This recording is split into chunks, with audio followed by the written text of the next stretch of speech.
Hi there, this is Noah with the training department. This is going to be a video tutorial on the QuickBooks Online integration. I want to encourage you to like and subscribe to the DRS YouTube channel so you never miss out on any important updates, and you can do that by clicking on the DRS logo in the lower right-hand corner of this video. So a few things to keep in mind about the QuickBooks Online integration. Number one, it's a one-way integration, meaning that it's going to sync information from your DRS folder into your QuickBooks Online account, but it doesn't go the opposite direction. If you update something in your QuickBooks Online account, that's not going to update it in your DRS folder. And you definitely want it to work that way. Let's be clear about that. You don't want every time you do something in QuickBooks for that to update in DRS, because there is stuff that you do in your QuickBooks Online account that doesn't have anything to do with your DRS folder, right? For example, your rent or mortgage payments, you're not tracking those in your DRS folder. You don't want that to show up in your DRS folder. So there's that.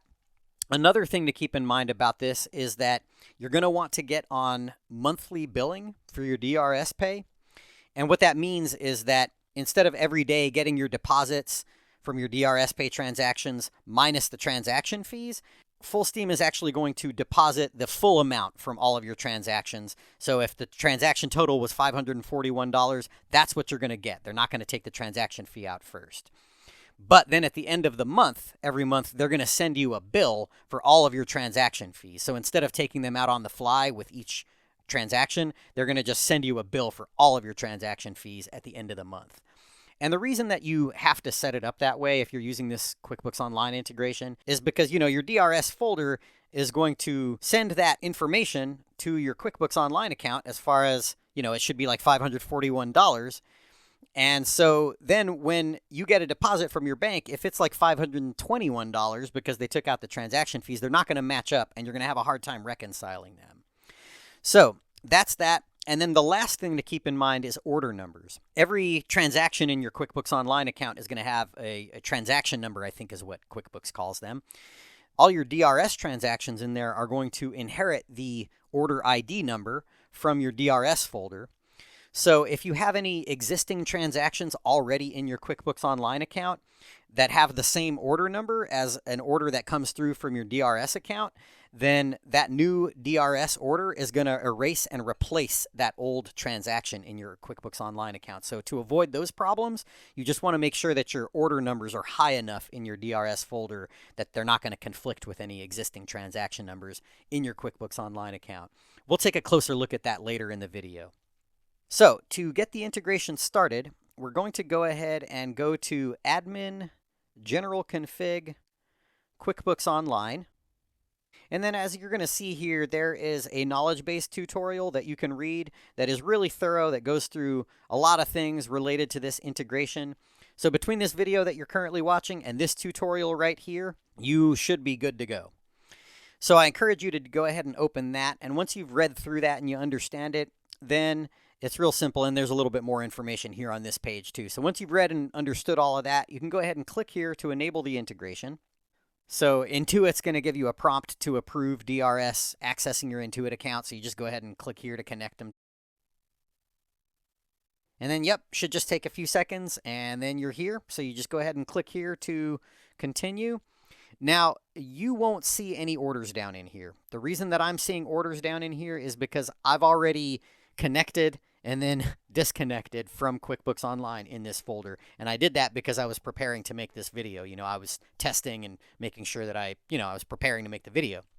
So you won't see any orders in here because it's not going to try to sync old orders.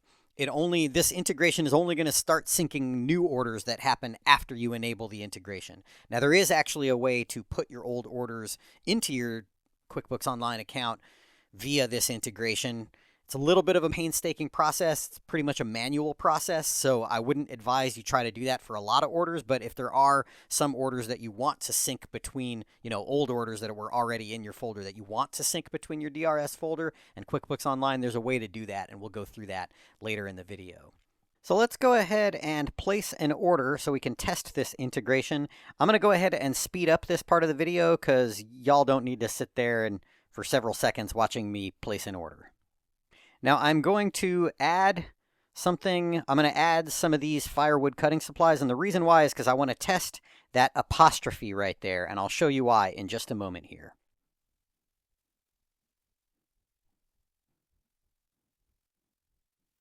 All right, now that we've placed that order, let's go back to Admin, General Config, QuickBooks Online, and see if it's synced. Yep, it looks like it was successful. Now, normally it takes a few minutes for transactions to sync. So oftentimes what will happen is if you come in here right after receiving an order or placing an order yourself, you'll see the most recent order up here at the top, but it'll say processing instead of success because it's just still processing. I took a few minutes to edit the footage that I had just now made, the last stuff you were watching. So by the time I came back in here, it had been long enough that it had already gone through. But yeah, if you come here immediately after doing a transaction in the future, probably it'll say processing instead of success. And then as you see here, you can view the logs. And you can click here to go back to the QuickBooks area. Now let's go into my QuickBooks and see if we can see the transaction in there. Yep, there it is. Now, something that this integration is going to do, anytime you receive an order in your DRS folder, when it forwards the information over to your QuickBooks, it's going to forward the order number, the customer's contact information, and all that good stuff. It's also going to forward over the inventory and add those as items in your QuickBooks Online account. So let's go find those items. Let's see if I can remember where that is. I think it's here under, yep, products and services. All right, so as you can see, it sends over the names of the items that are in my DRS folder as it finds them in orders. Now, the reason I wanted to show you this is because remember I talked about that apostrophe? Yeah, so an apostrophe is a special character, just like a parentheses or a quote or a dash. Special characters always get stripped out of item names before they get sent over to QuickBooks Online. The integration removes those special characters. I'm not going to get into the weeds as to why. It's a programming thing. Just know that it is necessary for us to remove those special characters. So you'll see them in here with the same name that they have in your DRS folder, just minus any special characters. Do not go in here and add the special characters back in, because if you do that, then the next time it's going to add another item that looks just like this without the special characters, because it's going to think they're different because it's receiving them without special characters. Remember, we strip out the special characters before we send it over. So again, just don't, in your QuickBooks Online, just leave it like it is without the special characters and you should be good to go. Now, another thing to keep in mind is that the QuickBooks integration is not going to send over tax. You got to set up your taxes in QuickBooks, and the integration is going to send over everything besides the tax. So for example, on this 1016, we can see this is the subtotal. So travel fees, all of that kind of stuff is going to come over. Tax is not. Basically, everything besides tax is going to come over. And the reason that it works that way is because, you know, QuickBooks is accounting software, right? So it automatically, once you set up your taxes in there, it automatically, you know, gives you all of the structure that you need in order to pay your taxes correctly, right? Because the whole idea is like, if you received, let's see, yeah, this payment would apply to this one, right? So that, yeah, if you received this much, that credit right there, that's going toward your taxes, right? So I'm not going to get into the weeds on this. You guys, we don't support Intuit's products, right? QuickBooks is not our product. So I'm not trying to get super into the weeds on this. I just want to explain that, again, tax does not come over. Everything else besides tax comes over, and that's the way that you want it to work. So the next thing we should look at is order numbers. So right here, we've got order number 1016, right? So that's where we're at as far as the order numbers. So remember I mentioned earlier that, you know, bank transactions could wind up kind of conflicting with that, right? I sure hope I end up with more than 1,000 transactions over the course of the lifetime of this business, right? So this could be a problem. Probably wouldn't be for a couple years, but this could be a problem, having an order number that low. So what I want to do is I want to actually start my order numbers at 10,000. In fact, you know what? I might even honestly start them at 50,000 just to be safe about it, right? There's no reason not to. It's just a number. It really doesn't matter what it is. So, you know, from a customer-facing perspective. So what we need to do to get our order numbers changed is we need to reach out to tech support. This is a part of the system that people don't have access to for good reasons. Basically, similar problems can happen if you end up duplicating order numbers in your DRS folder. So we don't give people access to edit their own order numbers, but you can do it through tech support. So what I've done is I've actually created some links in the description text of this video that you can click on to reach out to tech support. So go ahead and click on that link, and what it's going to do is it's going to open up a Zendesk ticket, a support ticket, and the text of the ticket is going to be mostly filled out. It's going to say, hey, please, something, I haven't written it yet, but I'll do that before I post this video. So it'll say something along the lines of, I want to increase my order numbers into the, to 10,000 or whatever you want it to be. And I won't put the number. I'll let you put the number, but I'll put the rest of it in there. So all you got to do is click on that link, put in what the number you want it to be, click send, and tech support will have that, and they'll get that taken care of for you. Now, the next thing we need to take a look at is monthly billing. So again, you need to be on monthly billing for this feature to work correctly. So what you need to do is send an email to drspay@dumpsterrentalsystems.com and ask them to set you up with monthly billing because you're enabling a QuickBooks integration. Now, once again, I'm going to make a link in the description text of this video that is going to open up your email browser and start to compose that email.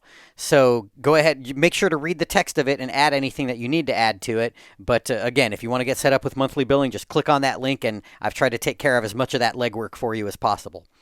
And last but not least, if you want to disconnect your QuickBooks Online account, you need to do it both in your DRS folder and in your QuickBooks Online account. So let's take a quick look at where we can do that. In QuickBooks Online, it is going to be under Apps, and it's under My Apps, and it's right here under ERS Connectors. So you just click here and click Disconnect, and then you want to do the same thing in your DRS folder. You need to disconnect it from both sides. So you just come back to this same area in your DRS folder, go to Admin General Config, QuickBooks Online, and then click that Disconnect from QBO Online button, and then you can just reverse the process to re-enable it. Now, you don't actually need to re-enable it in your QuickBooks Online account. You could just, once you've disconnected it, reconnecting it is as simple as just clicking this button again, just like you did initially. But to disconnect it, you need to do it on both ends, on both your DRS folder and your QuickBooks Online account. And last but not least, I want to talk about duplicate entries. One of the most common problems that our customers tell us about is, hey, I enabled my QuickBooks Online integration, and now I'm getting double entries. Every sale is doubled in my QuickBooks Online account.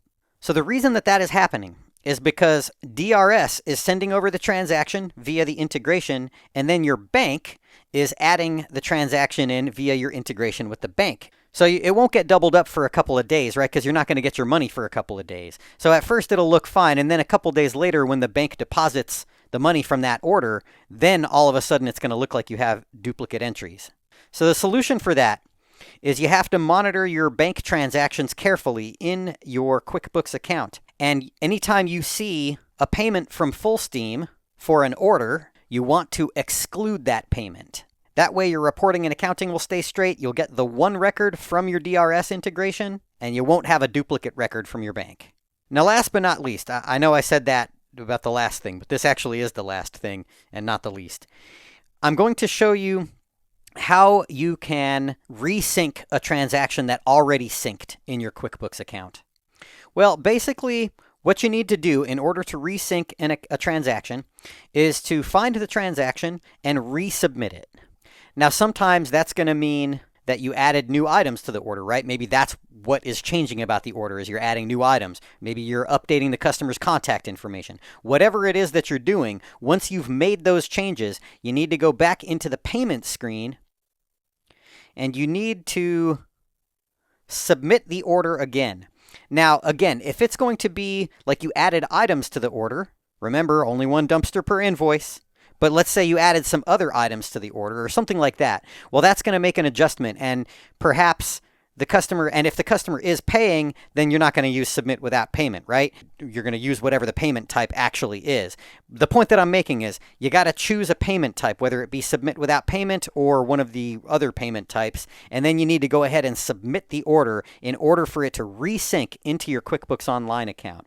So if it's something where the money didn't change at all, and you don't want to send the customer an updated receipt, that's when you would use Submit Without Payment. Check that little box and click Submit Without Receipt. That way you can do your updates in here and you're not bugging your customer. All right, that about does it. I hope this was helpful. Please, as always, feel free to reach out to the tech support department if you're with them, or customer success if you're still with the customer success department. Either way, you can reach them at 505-435-9731, option 1. If you're with customer success, just ask them for your customer success representative. And if you're with tech support, just whoever answers will be able to help you. And also, don't forget, we have a knowledge base. support.dumpsterrentalsystems.com. A lot of useful information in here. Please don't hesitate to use this. So again, hope this was helpful. Don't forget to like and subscribe, and thanks for watching, and we'll see you soon.